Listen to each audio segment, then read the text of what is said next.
ربنا اصرف عنا عذاب جهنم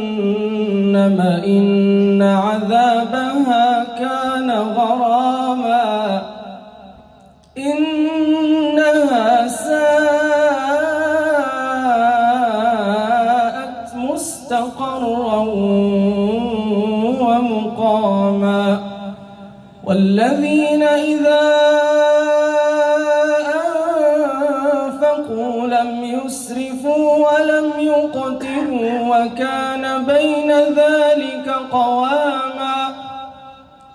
والذين لا يدعون مع الله إلها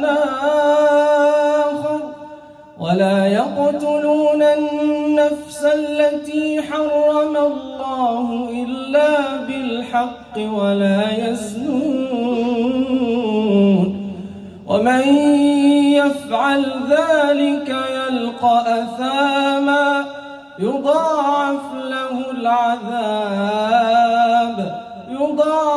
له العذاب يوم القيامة ويخلد فيه مهانا إلا من